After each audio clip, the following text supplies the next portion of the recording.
Hi, Leanne. Hi, It's been Simona. a few months since we met, and we decided to meet again and talk about what happened since our last video. How are you doing today? I'm doing well. I was just saying, knowing that we're kind of doing a follow-up video, I feel more nervous about it. Well, no, I was kind of nervous about it before, but it's a new kind of nervous, which is we're returning and reflecting on like how the 8 pen questions video went and the tag and all that. So I don't know, I'm feeling really good. Like the sun is shining in Seattle, but also feeling a little nervous for some reason. Yeah. How about yourself? Same. Sun is shining. My back is better, so that's good. Do we want to dive in and go to the very first topic, which is that what do you think? How did you feel like people received our video? Well, I was really blown away, because I think for us it was just like, hey, what do you think about just creating a video together and opening it up to folks? I just wasn't sure what was going to happen. And then it's become like a fun ritual of mine now. Every day I'm checking the hashtags, like, is there a new video? And I think as of today, right, I think we have 40 videos on the playlist, 40 Okay. folks Wow. who have, made a video and added the hashtag and contributed to the conversation. And that's excluding some folks on Instagram who made a post about it, right? I did not realize there were so many. I knew there were a lot, but Yeah. 40 is wow. Wow. Yeah. I I really I was blown away by everybody who just jumped on board. And the most interesting thing that I got out of this whole thing were all the different aspects of collecting fountain pens, or I don't want to say collecting because we're using them to, we talked about this a lot, but like the way the hobby of being in fountain pens is so multifaceted. There is no one way to do it. There's so many different ways. And by people participating, I was able to see all of those facets. And that was really cool. Yeah.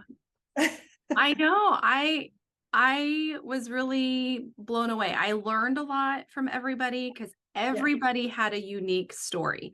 I mean, everybody had a moment when they were introduced to fountain pens, when they kind of tumbled into that rabbit hole, but hearing everyone's tastes or like their decision on either purchasing a pen or not purchasing a pen, what was their thought process, uh and to see that everybody had a unique story somehow like gave me permission to be, to give me more freedom with how I approached like my fountain pen hobby. And yeah, like with everybody's uniqueness, I just felt more comfortable. Like there was a lot of inspiration that I drew from everyone. Yeah.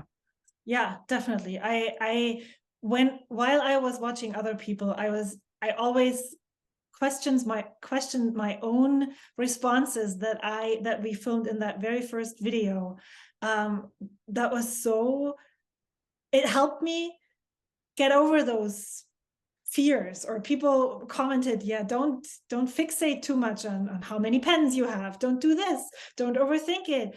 And by other people contributing, that helped kind of the most. I feel better about fountain pens. I mean, I love them either way, but I feel freer in this hobby than before, maybe. Yeah. Me too. I do remember we were talking about like, are we more collectors? Are we users? And, is it a feeling like like how we were holding or, curating our collection?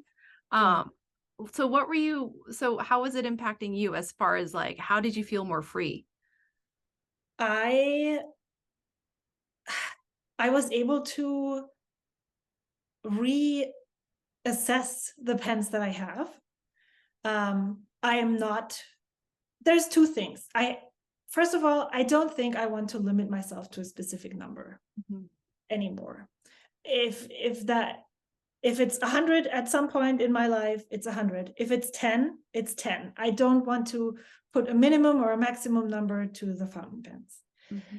But I also was able to reevaluate the fountain pens that I thought belonged in my collection and look at them from a different view perspective. And I actually let more pens go than I brought in, which is interesting. I was really fearful in the last, fearful that it's like, this is a hobby. It's not fearful, but you know what I mean? It's like, would I really let this pen go? No, this is so important to me. And after our conversation, after watching everybody else, I was like, nah, it's not for me. Okay, here, somebody else might give it a better life. And that was so easy to do suddenly. Yes, me too. Me too. Like for some reason, I don't know what it was, but it was like our conversation and watching all the other videos gave me inspiration, or it just changed my relationship to the pens that I already had. There was like a sense of like, yeah, I've got 3 Lamy Safaris, I've got like 4 different Kavekos, I had a Pilot Metropolitan. There's something about just the conversations that were happening, the videos that were being posted, like people, coming out and posting their first video, or just whatever they were putting out into the YouTube world in these videos. Like, it really compelled me to let go of some assumptions that I had about these pens. Like, I thought for some reason, like, it created some sort of shift where I did sell or got rid of like 24 pens. Like, I think before in our video, I said I had 44 pens in my collection. I got rid of half. I mean, I did acquire some. I did because like I now love TWSBI minis. They're like my favorite pen right now. I'm kind of obsessed. But yeah, I've said goodbye to 24 pens. Wow. Yeah. I think I started with 35. I had them down to 27, and now I'm slowly creeping up back to 29. Wow. But it's like, if it's for some reason doesn't feel comfortable, if it doesn't write the way I expect it to write, if something is not right with the pen, I don't hesitate too long to say, okay, goodbye. Yep. And I still feel good, and I don't miss any of the pens that I sold, even though 2 of them were in the very beginning. When I started, I had 2 pens that I really, really wanted to own, which was the TWSBI VAC 700R Iris and the Kaweco Golden Espresso. And I actually acquired them both at some point, and I sold both of them in May. And I'm still alive. What do you? Yeah, nothing happened. They were okay pens, but right now they don't serve me as well as any of the other pens that I have. And so I decided to let them go so that I can get pens that serve me better. Well, tell me, like, what was it about those 2 pens that really compelled you to want them and to then eventually buy them? And then what was it about the writing experience where you're just like, oh, I think I can give these 2 up. I think I can release them from my collection. So the Golden Espresso is a brown aluminum pen, and it's not shiny, it's matte-ish. I think the brown I love the color. And then it's called Golden Espresso. And since I'm a barista and I really love making coffee, actually, I felt like there was a connection between that pen and me. So I wanted to have that pen. And then it actually was a really wet writer. But I noticed that it felt really hard. Like the writing experience wasn't, the writing with the nib was good, but holding the pen for a long time, my arm started to hurt. And now that I have back problems, I notice it even more, that if a pen isn't comfortable in my hand for a long time, everything starts to tingle, and I can't write. And Mhm. so the grip section was too narrow. And so I decided, you know what? This pen is so sought after. I don't need to keep it in my collection to make it a special pen, even if it's, I can still like it in somebody else's photo. Yeah. Yeah. I'm having a similar experience with a black Kaweco aluminum sport, because there was a very short and intense season where I was only into like a black matte look. You know, I had a Pilot Vanishing Point in the matte black that I have since sold. So I was looking for a replacement, and I quickly gravitated towards a Kaweco aluminum sport in matte black. I have it, and for a second, I really did enjoy it, but I noticed the weight, how I was holding it felt uncomfortable. And I've been working with it with different inks. I Yeah. think it starts really well, like the first few lines. And as I kind of get to know the pen and the ink, there's something about it where it does feel fatiguing in my hand. So as much as I want to hold on to this feeling of like, I want a really sleek, a sexy black matte utilitarian pen, I don't grab for it as much. In fact, like I'm not excited to reach for it. I'm actually more excited to reach for my TWSBI Ecos right now. Like my Yeah. TWSBI Ecos with particular inks that I have them in. I'm like, oh, I can't wait to journal with those. But I'm probably going to get rid of that aluminum sport. Yeah. But anyway. And then the TWSBI, it just looked so cool, like the iris, the rainbow effect. And then it's a big pen, it has a bigger nib, which I wanted to see how that felt in writing. And so I got that too, I think in December of 2021. And I really like the writing experience with that pen as well. But the grip section, again, it's the grip section. I think what really gravitate or makes a pen comfortable for me at the moment is how it feels in my hand and the girth of the grip section. And so it is bigger than other nibs grip sections, but it's very, what is that shape? Mm-hmm. It's straight. And then it has a really big step up to the body. And that step up was weird. Huh. And so I was like, okay, well, goodbye. Yeah. What did And you? Oh, sorry. Go ahead. it's fine.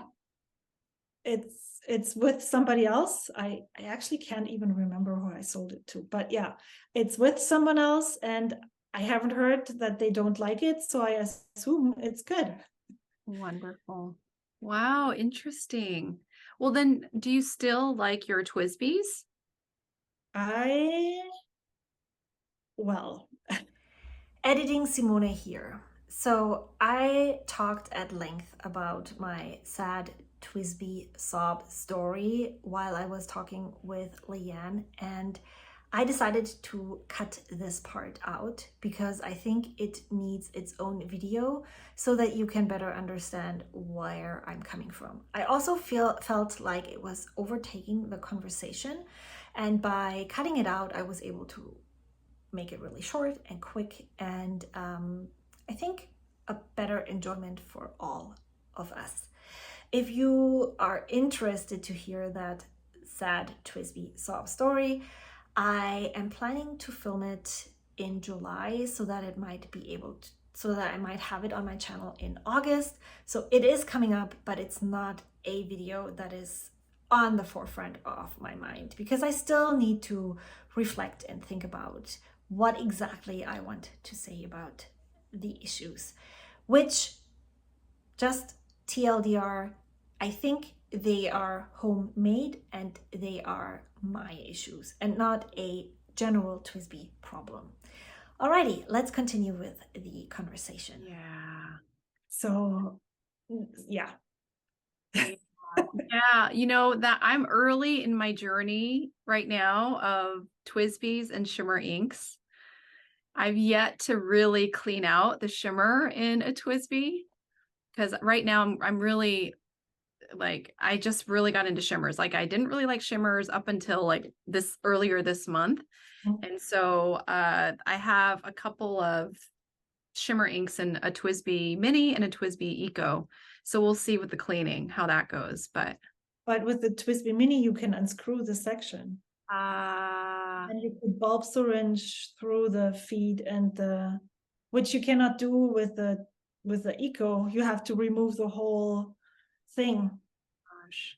the whole mechanism to not have to remove the nib and feed. Or you could just say, you know, that little bit of shimmer in there doesn't bother me, but Uh, that's not me. so then how many TWSBI Ecos or TWSBIs do you have? Do you have any left?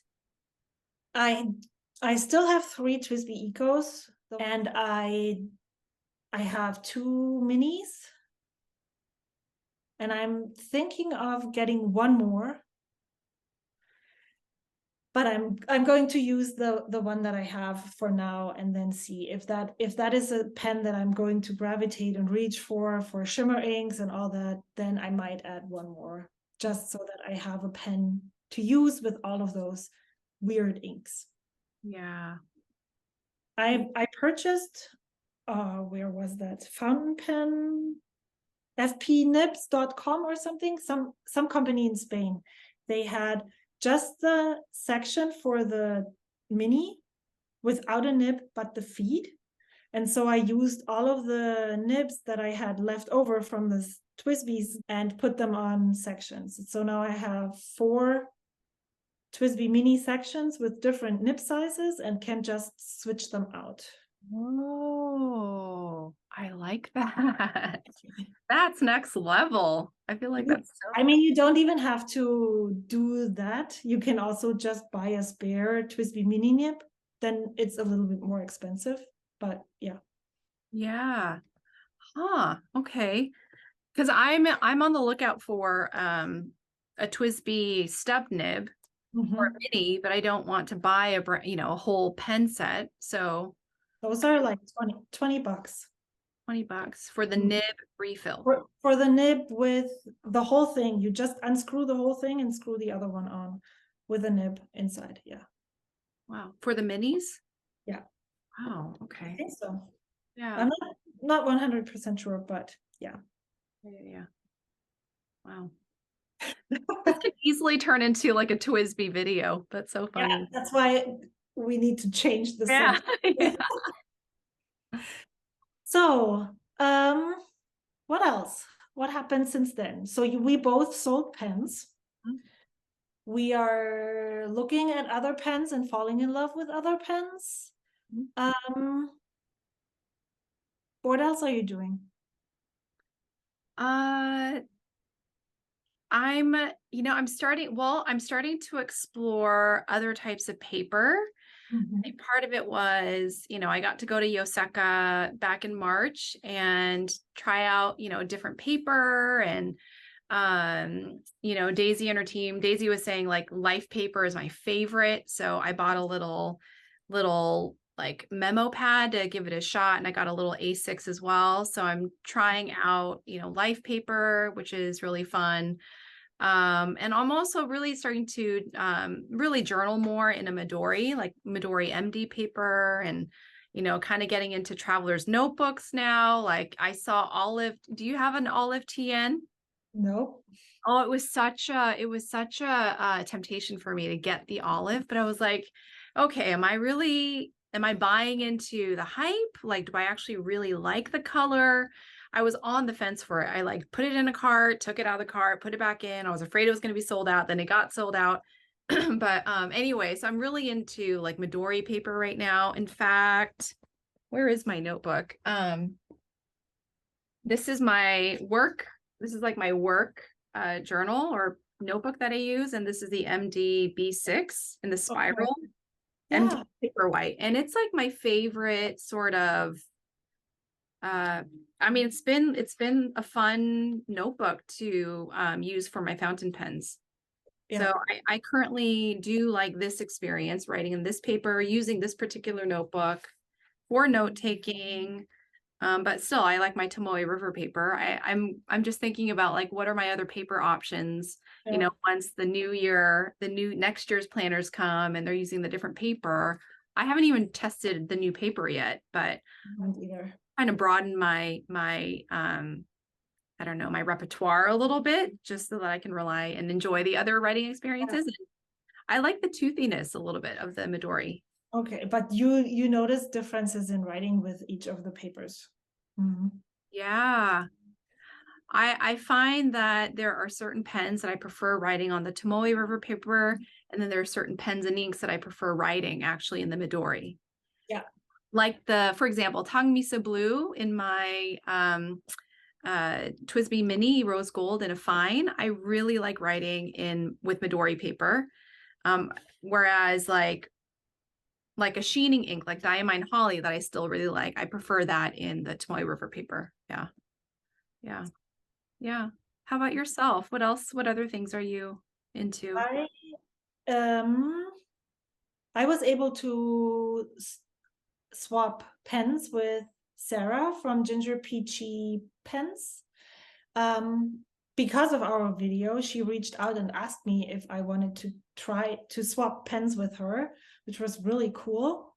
And I think that also really helped with me figuring out what kind of pen I actually gravitate towards more, because before I was very limited in the pens that I was able to use. And she just like expanded my horizon with the Pilot Custom 823 and the Esterbrook SD that I was saving to try. And this way, just having her trust me and send the pens to me was such a great experience to test it for a month and then say, wow, I really like it, or no, I don't, it's not a pen that I would want. Well, actually, I do own both of those pens. So I really liked them. But several people reached out and offered, for instance, a Kaweco brass. Someone else offered me a Pelican and a Sailor to try. But since I'm still not completely moved, I told them I would reach out to them after I'm settled in the new place, because I do not want to either have the pens get lost in the mail or during the move.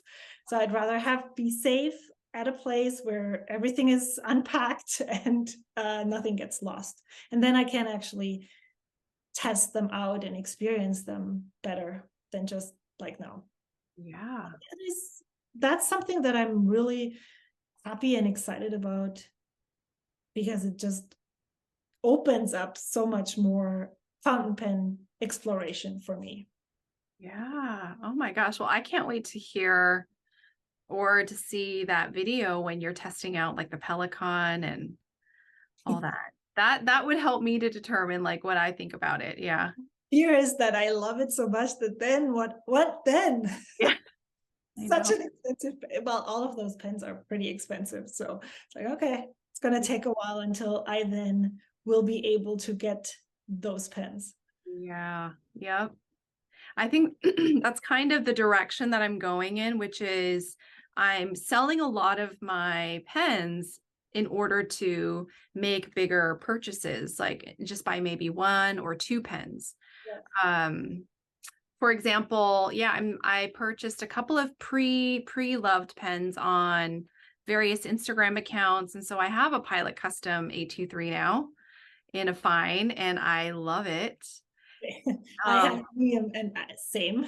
Yeah, I love it. And so I found that it's interesting, like when you actually have a pen in your hands, like whether you like the pen or not, because on pictures, like I thought I didn't really like cigar shaped pens. I'm like, they're too traditional, they're a little boring. But then once I am writing with them, it feels really comfortable. The Pilot Custom has like it's like a Yovo size 6 nib, which I found I really like in the Pilot Custom 823. And then through the Atlas Stationers affiliate program, I was able to acquire Custom 743, and I love it. So What class did you get in that one? I also got a fine. Okay, is it different or is it exactly the same writing experience? Exact same writing experience. And the only difference, like they feel the same sort of resin, nib size is the same. They're both the number 6 or the Pilot number 15. They're both the same. Yeah, the only difference is one's a vac filler or like a vacuum filler, and the other one, the 743, is cartridge or converter. So how heavy, how different in weight are they? Oh, I think they're about the same. They feel the same. They look the same. So if you want to be able to like use a cartridge or be able to use a converter, then get the 743. Because the 823 is great if you're going to be committing it to like a full fill and you're a prolific writer, then it's not a big deal. But for someone like me, where I love to experiment with inks and switch it out often, like I'm really happy with the 743. But anyway, yeah, it's like selling a lot of my more affordable pens so that I can afford some higher end pens. And I think naturally it kind of whittles down my collection too, because I'm trying to save by getting a single pen or 2 or 3 pens. Yeah, without it hitting my wallet as much. Yeah. Yeah, I've been, there's one thing that I'm like really looking forward at the San Francisco Pen Show. Yeah.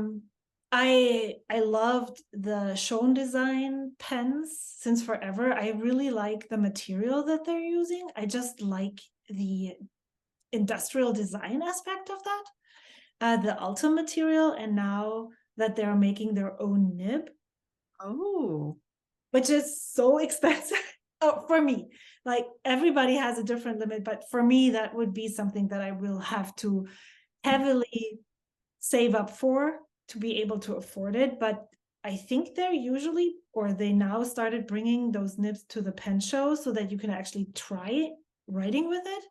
And I really want to experience that writing experience just because this is so different than any other pen nib I have ever heard of before.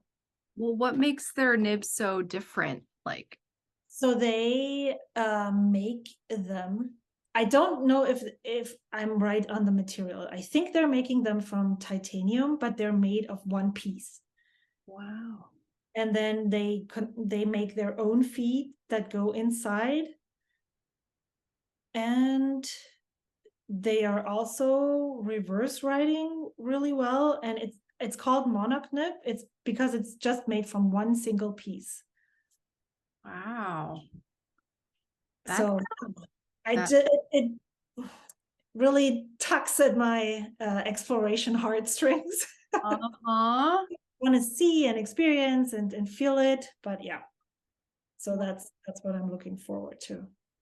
And they're there. Are they at the San Francisco Pen Show every year?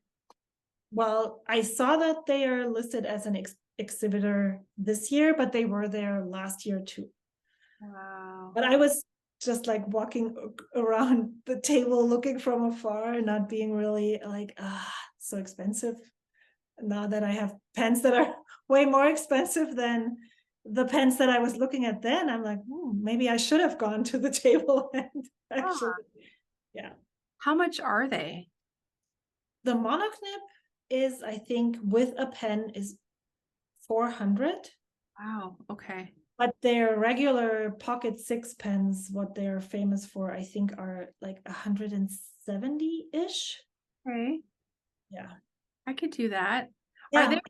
Are there pocket pens? Are they the ones that have sometimes they come out with like the neon pink or green? They're like the faceted aluminum pens that look very machined and very some are very colored.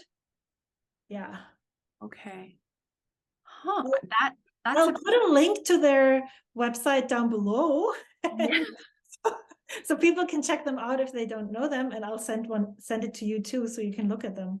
Yeah, like I've heard of the brand. I haven't really looked into it. So that's a new brand that Most of their small pens are aluminum pens, and that's why I was really hesitant. That's again another pen that I would love to try before I actually commit to buying it, just because I don't know if I would enjoy the writing experience because I didn't like the Kaweco. mhm, mhm, So yeah. yeah. Wow. Well, I hope that I could try to get to San Francisco in August, but we shall see. Yeah, because I would love to go to I mean, I was hoping that this would be the year that I would be able to go to a pen show, but we'll see with my calendar. But yeah. Yeah. Yeah. I I don't know. Do you have anything more? Do you want to say anything more? I feel like we've come to a natural end to the conversation, kind of. So we could end this video here. And if people want us to continue the conversations, maybe we could think about more like these. Yeah, I would be curious, like if there are folks who are like, "Oh no, this conversation isn't done. I want to hear more about this aspect," or "I have a question about that." Like, yeah, please share your thoughts. Would love Yeah. to hear. Yeah. Yeah. All right. It was really awesome to talk to you, Leanne. I had a lot of fun. This was perfect. You filled my cup all the way here and even more. So I'm like, I'm good for the move now. I can do this. I'm all filled with fountain pen people now. And I hope you had a great time too. I did. In fact, I feel like there's still more things to be said. Like I feel like we did come to a natural like stopping point, but I'm like, okay, once you're all settled, you're moved, then, I hope, I hope that we can continue this conversation, but it's Sure. always fun to talk about pens and where you're at in your fountain pen journey and it's really cool just to know that like so many others' voices and hearing them has really sparked like even more curiosity and freedom for us as well. So it kind of goes like, I don't know, it's a very I don't know, it's just been a fun experience to involve so many people. Absolutely. Yeah. Okay. Oh, I wanted to mention, did you see that Ginger Peachy Pens Stationery, Sarah, created another tag, the rainbow tag. And if people need tags to jump on videos for all of us to watch, that would be a really awesome one to check out. And I think we're just going to end it here. Thank you so much for being here, Leanne. Next time, maybe I'll be on your channel. This time you're here, but with me. And you can find Leanne over on Leanne Likes. Mhm. Do you post regularly on Instagram as well, right? Yeah, I try to post on Instagram regularly. So um, yeah, you can find her on Instagram and YouTube. And anything else? nope, that's it. Like it was a lot of fun. Awesome. Thanks. Thanks so much. Bye. Bye.